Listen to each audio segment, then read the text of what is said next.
Minggu pertama di tahun 2022, pemerintah Kabupaten Hulu Sungai Selatan terus giatkan program religius yang bertajuk Sholat Subuh Berjamaah yang digelar setiap subuh Rabu di Pendopo Bupati, pada Rabu 4 Januari. Dalam giat ini berhadir Bupati Haji Ahmad Fikri, Wakil Bupati Syamsuri Arsyad, Ketua TPPKK Kabupaten Hajah Isnaniah Ahmad Fikri, Wakil Ketua 1 PKK Sri Astuti Syamsuri Arsyad, Sekretaris Daerah Haji Muhammad Nur, Asisten, Staf Ahli, Kepala OPD, Camat, Kabak, Sekretaris Dinas dan Badan, serta Kasubag Sekretariat Daerah Kabupaten Hulu Sungai Selatan.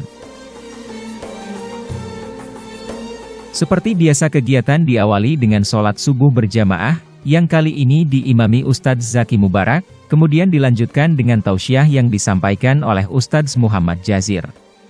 Dalam tausiahnya Ustadz Muhammad Jazir menyampaikan tentang keutamaan sholat subuh berjamaah dengan kedudukannya dalam Islam, dan nilainya yang tinggi dalam syariat.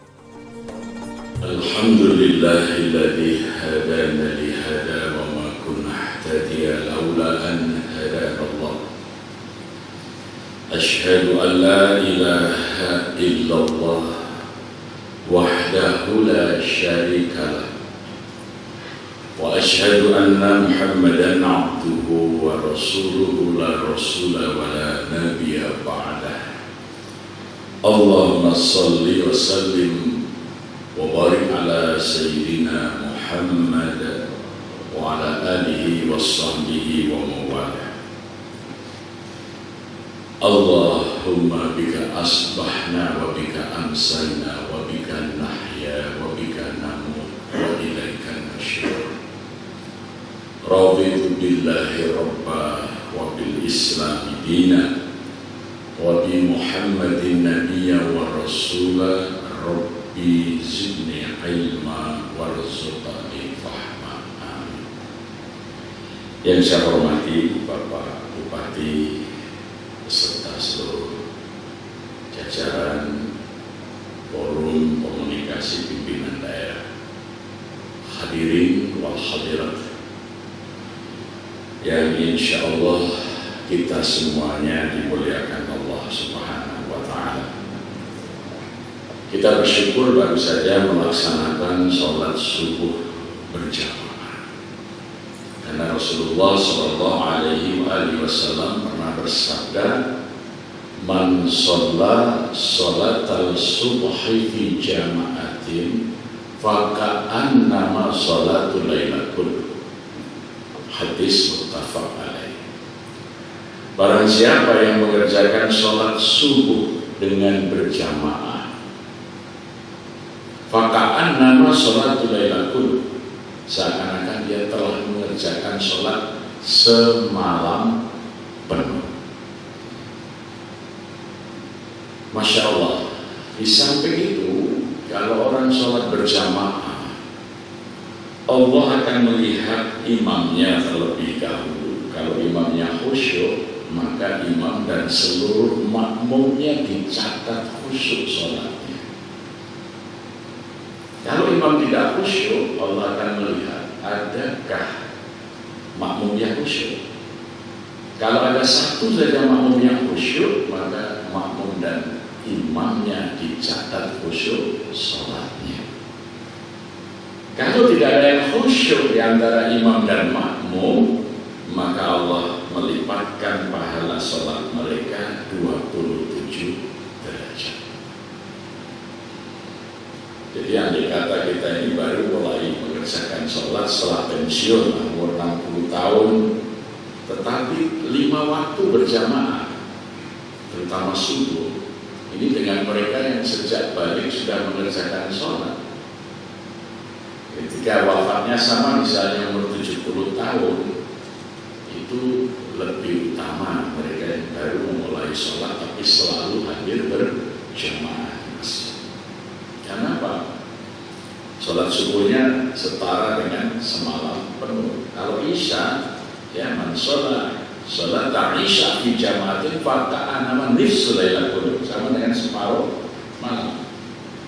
Kalau kita jamaah duhur, lebih baik daripada mengerjakan sholat malam 1000 rakaat. Ya. Kalau kita ingin mendapat jaminan Allah, hendaknya kita jaga sholat asyar berjamaah. Oleh karena itu, Allah di dalam Al-Quran surat Al-Isra sampai menyatakan Inna Qur'anal fajri kana mashhuda.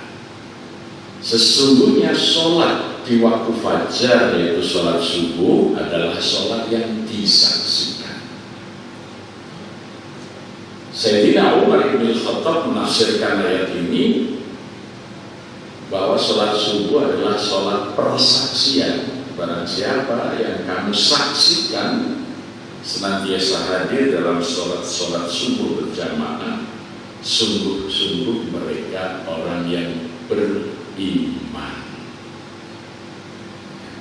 Maka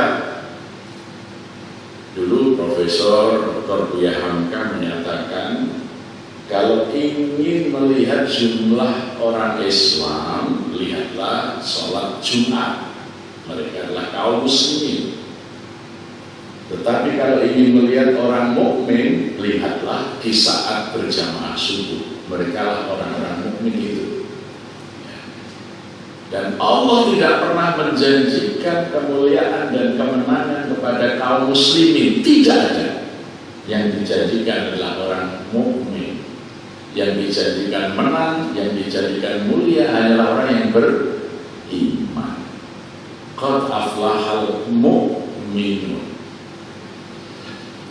Maka bagaimana ikhtiar kita meningkatkan kualitas masyarakat kita dari muslim menjadi mukmin, yaitu dengan menggerakkan mereka berjamaah khususnya pada waktu subuh.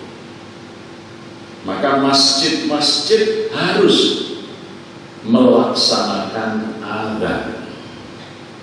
Sekarang ini masjid belum melaksanakan adzan, baru meneriakkan kalimat adzan. Apa bedanya? Karena adzan di dalam Al-Quran surat Al-Hajj, fa'adhin fin nasi bil hajj ya'tuka rijalan wa ala kulli dhamir ya'tina min kulli fajjin amiq. Maknanya di situ adalah mengorganisir, memobilisasi, menggerakkan. Ya. Maka adanilah orang untuk berhaji. Maka ada Menteri Haji di Saudi, di Indonesia ada Kementerian Agama, di dalamnya ada Direktorat Penyelenggara Haji. Masyarakat membentuk kelompok bimbingan ibadah haji, swasta menyelenggarakan biro perjalanan ibadah haji. Maka yaktukan jalan wala kulli dhamir yaktina min kulli fajjin amiq. Maka berbondong-bondong orang haji sampai harus dibatasi, harus ada kuotanya. Ya. Itu namanya adat. Memobilisasi, tidak hanya menyalakan speaker ceklik hayya 'alas shalah, itu baru meneriakkan kalimat.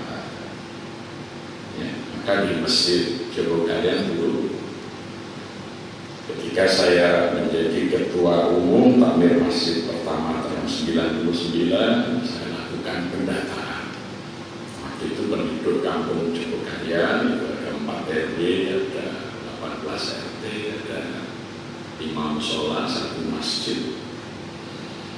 Jumlah penduduknya 2.973, jumlah muslimnya 2.642. Jumlah mukalaf, artinya jumlah muslim yang sudah sholat, yang sudah diwajibkan sholat itu 1.839. Muslim yang belum sholat masih 816. Nah, Jogja ini kan dikenal sebagai kultur abangan, ya. Abangan itu dari kata abaan, orang yang enggan. Bagaimana ketika iblis diperintahkan Allah untuk sujud kepada Adam, iblis menolak, maka disebut aba wastakbaro wa kana minal kafirin, ya. Jadi semua dulu mendefinisikan orang Islam tapi tidak melaksanakan ajarannya, itu disebut abangan. Sedangkan orang Islam yang melaksanakan disebut putian, dari kata mutian, orang-orang yang mentaati perintah. Ya. dari 1839 muslim mukallaf yang belum sholat 816, maka program masjid yang pertama kali saya buat adalah mensolatkan orang hidup. Ya, jadi saya bentuk tim 17 yang mengunjungi rumah-rumah dari pintu ke pintu, menawarkan kalau mau belajar sholat masjid menyediakan pembimbing.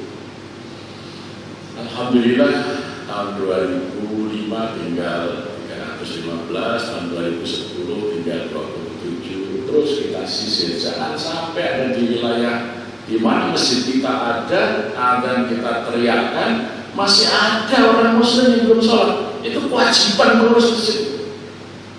Tidak ada di zaman Nabi itu Nabi menyalakan speaker terus tidak ada. Yang bergerak sampai Nabi itu menyatakan aku ingin menyuruh seseorang melakukan azan.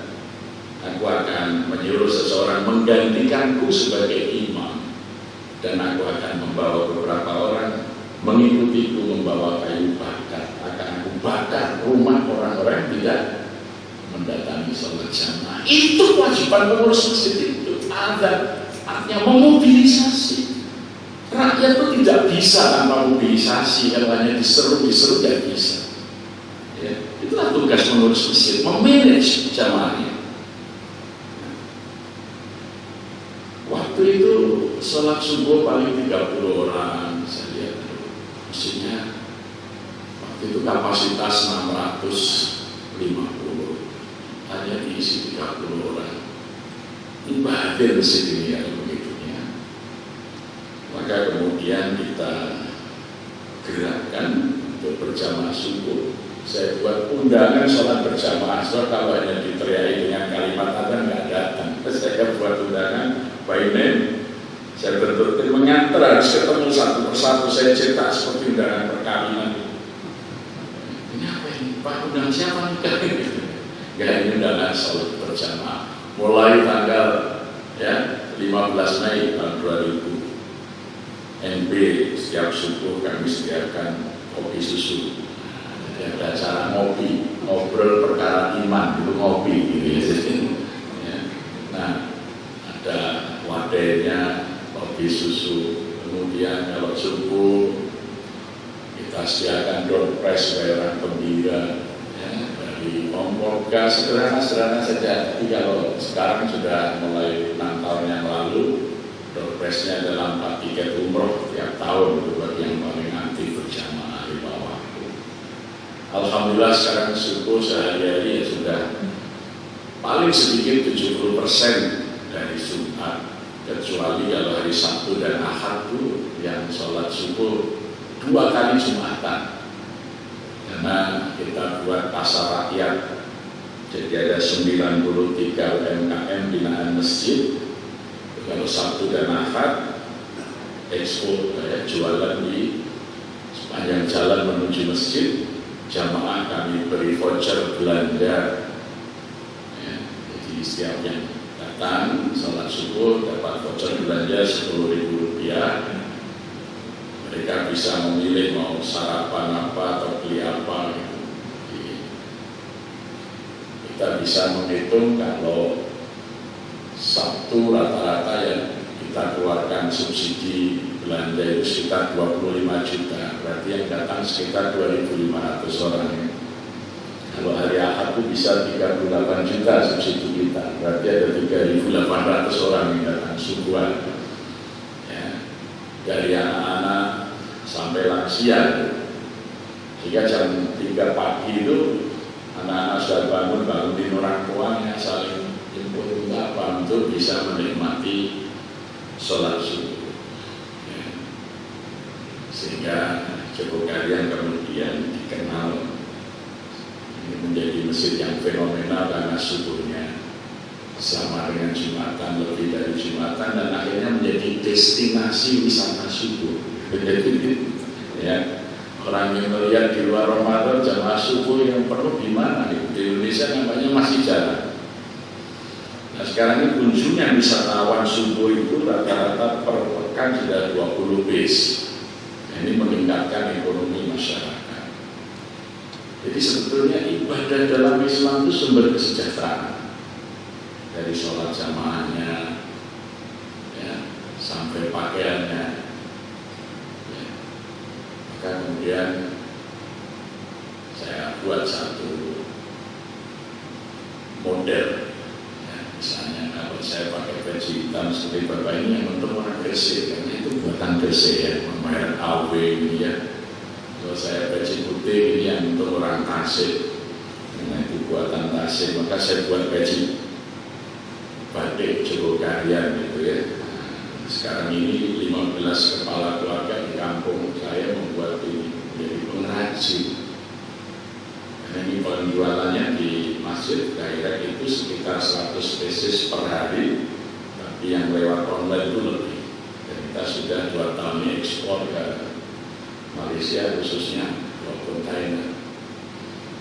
Jadi dari bajunya saja, belum bajunya ya. Nah, saya dikirim baju sasirangan itu hanya 2,5 meter, saya butuh 3,5 meter, maka separuhnya saya tambah dengan kayaknya lain. Ya.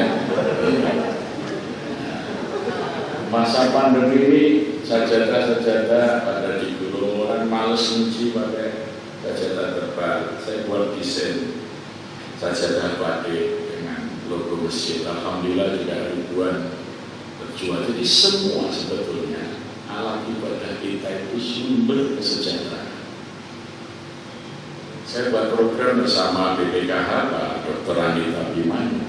Selama ini jamaah haji kita ini selama di Arafah Mina itu membutuhkan 3 lipat untuk tidur di Musdalifah, di masa-masa harus meninggalkan hotel penginapan ya. Itu selama ini dibeli oleh pemerintah dari penyelenggara haji itu 40 rial, sekitar 160.000 dari buatan Cina itu. Sekarang di Jogja ada pengrajin tikar dari Mendong, ya, import ya, kayak Mendong itu. Kemudian dibuat 3 lipat itu hanya 60.000 dan lebih halus, lebih enak dipakai. Nah, sekarang dipesan BPKH cuma hanya bisa memproduksi 6.000 per bulan. Padahal kebutuhan sekali musim haji itu 250.000. Saya sering ke daerah-daerah, jadi misalnya kalau di sini ada kerajinan yang membuat tikar. Kalau dulu saya lihat Panda di sini untuk kalau dulu pulang dari Panda itu dulu beli jeruk matang itu, Sungai Matang. Itu bungkusnya juga dari Pandan. Ya, misalnya bisa diproduksi dan dibuat bagus, ini bisa dijual kepada BPKH untuk dibuat 3 lipat bagi jamaah haji karena masih kurang kebutuhannya. Belum satu ihram ya. Karena kalau kita lihat data IDB, belanja jamaah haji selama 4 bulan di Jeddah, Mekah, Madinah itu mencapai kalau di kurs rupiah itu 950 triliun. Jamaah haji seluruh dunia itu selama 4 bulan di musim haji itu dari Syawal, Dzulqa'dah, Dzulhijjah, Muharram itu angka belanja mereka mencapai 950 triliun. Kemana uang itu? Itu uang-uang beribadah haji. Ternyata 40% untuk kos penerbangan. Artinya yang menikmati paling besar itu adalah 2 perusahaan pesawat, yaitu Airbus dan Boeing. Apalagi sekarang umroh begitu ramai, jadi semakin banyak muslim yang beribadah, mereka semakin kaya. Jadi Islam itu rahmatan lil alamin, tapi belum rahmatan lil mukminin wal muslimin. 15% belanja jamaah haji itu untuk oleh-oleh, dari peci haji, sorban, jubah, sampai boneka unta yang nyanyi marhaba itu buatan Cina itu 15%. Ya, maka saya mendorong jamaah buat kalau bisa baju batik kita itu menjadi souvenir di muka sana orang kalau pulang hajinya ya. Jadi misalnya di kandangnya ada produk apa? Bagaimana industri makanan kita, jamaah haji kita banyak yang sakit karena biasanya nafsu makan kurang, karena tidak sesuai dengan selera. Ya, maka kami dengan produk makanku, dengan BPKH, yang mulai sebenarnya sebelum pandemi sudah itu, kita mencoba membuat kemasan makanan yang bisa dipanaskan tanpa air panas, pakai air dingin saja. Itu alhamdulillah dulu sudah 700.000, tahun ini mendapat order lagi. Dan itu masakan lokal, Jogja, Gudeg misalnya di sini nanti ketupat kandangan itu bisa dinikmati panas di sana. Di Arafah dan Mina tidak hanya makan kopi gitu. Ya, gitu. Nah itu semuanya sumber kesejahteraan umat Islam itu. Kita yang punya ibadah non-muslim yang bisa kaya raya. Di Mina saja itu 4 hari, hari Nahar tanggal 10 Dzulhijjah dan 3 hari Tasyrik, domba yang disembelih di Mina, belum sapi maupun unta, baru dombanya saja 2.900.000 ekor, dan itu 100% diimpor dari New Zealand. Padahal negara kita ini banyak yang bisa beternak domba. Nah sebenarnya dari masjid inilah ketika jamaah kita mobilisasi untuk beribadah, kemudian sumber-sumber kesejahteraan sebagai alat perangkat ibadah itu, ya, kita jadikan sumber kesejahteraan rakyat. Cepat sekali Indonesia ini akan mencapai kemakmuran.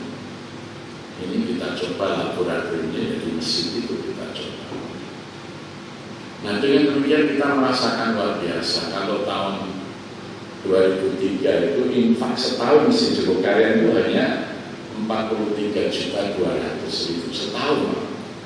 Sekarang ini 1 tahun bisa total dari infak, zakat, ya, kemudian sodako itu mencapai 12 miliar 1 tahun. Sehingga kita bisa tidak sekedar memberikan kebutuhan sembako bagi warga miskin, jaminan kesehatan bagi jamaah. Tidak ada jamaah atau warga yang putus sekolah atau kuliah karena biaya kami telah dibayar oleh masjid. Rumah-rumah yang tidak layak kami perbaiki dengan dana masjid. Sampai kita sudah membangunkan ruko, memberikan dana talangan, membeli rumah, itu semuanya dari infak masjid sudah bisa kita lakukan. Artinya apa? Ketika masjid terkelola dengan baik, potensi ekonomi yang ditumbuhkan, ya, kita sekarang membina 93 UMKM berbasis masjid, dan kita mencoba menopang para petani yang sekarang ini sering tidak mampu menghadapi pasar. Jadi kita punya binaan di lereng Merapi itu petani-petani sayur. Jadi ketika misalnya harga cabai jatuh, kami borong dengan beberapa masjid lain di kota itu dengan harga HPP, harus untung harga di atas HPP. Kemudian di masjid-masjid cuma kita bagi saja kepada warga kota yang miskin, tapi petani tidak boleh rugi. Jadi masjid itu bisa menjadi penyelamat dari para petani. Belum lagi kalau kita bicara industri peternakan. Kadang-kadang orang panen jagung, harga jagung jatuh, padahal kalau beli pakan ternak mahal. Ini kami lagi ya uji lab ini mau membuat pakan ternak. Jadi sebetulnya masjid adalah sumber kesejahteraan rakyat kalau benar-benar dimanage, dimulai dari gerakan sholat berjamaahnya, kemudian ibadahnya sebagai sumber kesejahteraan kita garap, yang mulai dari baju sajadah sampai kepada ternak, korban dan lain sebagainya. Nah, belanja binatang kurban di Indonesia itu kalau kita hitung per tahun mencapai 2,7 triliun. Ya, maka kami sedang mengembangkan gerakan wakaf ternak dalam konteks membangun daulah protein. Ya, jadi kita gerakan takjil kurban. Maksudnya kalau membayar kurban itu bukan di bulan Dzulhijjah, sejak Muharram. Nah, sehingga kalau dia mau kurban kambing, bayar di bulan Muharram. Dengan harga satu ekor dapat 2 ekor, yang satu nanti kita hibahkan kepada ustadz-ustadz, tuan guru-guru ngaji di desa-desa supaya mereka bisa berkorban. Berkorban yang mampu dia cukup membayar satu, tapi di awal tahun, ya, sehingga dapat 2. Ini hal-hal yang sebetulnya kalau masjid ini di manage, insya Allah dengan masjid itulah rakyat Indonesia ini dapat disejahterakan.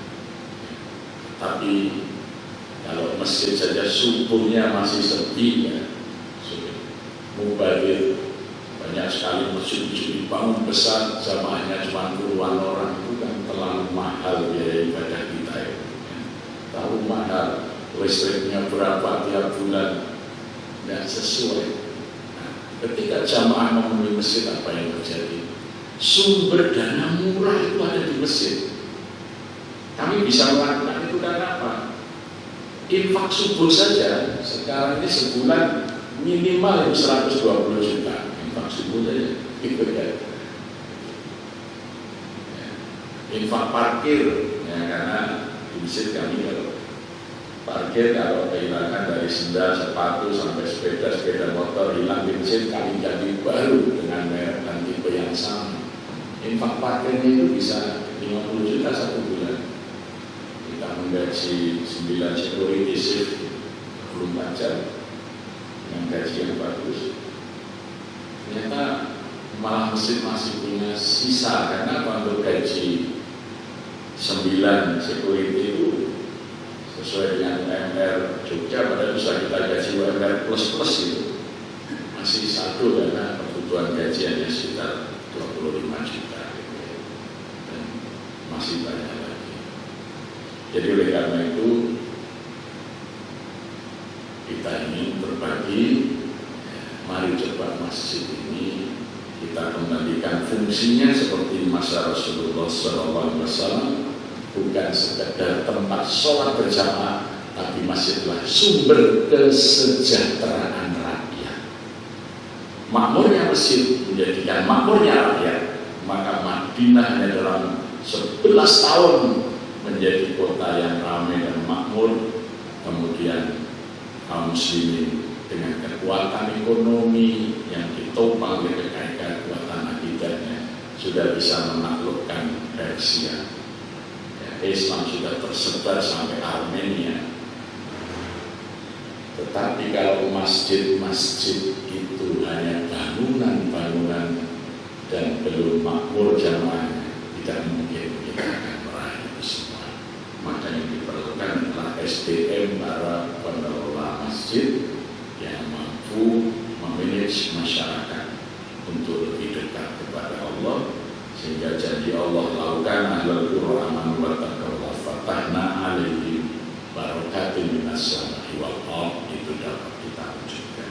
Aqulu qouli hadza wa nastaghfiruh innahu huwat tawwabur rahim.